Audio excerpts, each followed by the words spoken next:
स्तोत्रम् रत्नैकल्पितमासनं हिमजलैः स्नानं च दिव्याम्बरम् नानारत्नविभूषितं मृगमदां मोदाङ्कितं चन्दनं जाति चम्पकबिल्वपत्ररचितं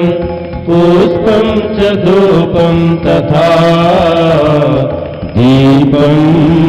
देवदयानिधे पशुपते हृत्कल्पितं गृह्यताम्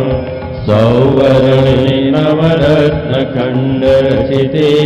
पात्रे घृतं पायसम् भक्ष्यं पञ्चविधं पयोदधियुतं रम्भाफलं पानकम् साकानामयुतं जलं रुचिकरं कर्पूरखण्डोज्ज्वलम् ताम्बूलं मनसा मया विरचितं भक्त्या प्रभो स्वीकुरु छत्रं चामरयोर्युगं व्यजनकं चादरसकं निर्मलम् वीणाभीरिमृदङ्गकालकला गीतं च नृत्यं तथा साष्टाङ्गं प्रणति स्तुतिर्बहुविधा एतत्समस्तं मया सङ्कल्पेन समर्पितं तव विभो पूजां गृहाण प्रभो आत्मा त्वं गिरिजामतिः सचरः प्राणः शरीरं गृहम्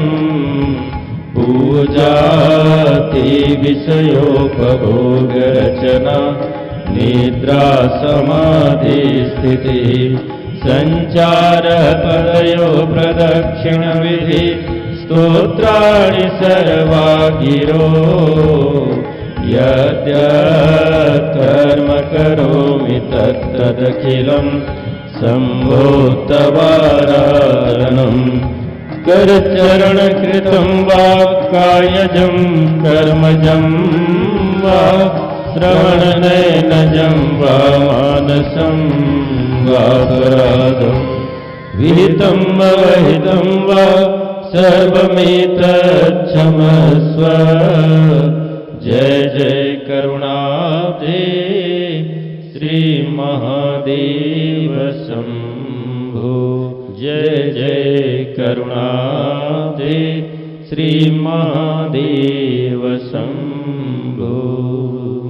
ओम भगवते शाम्ब सदा शिवाय नमः।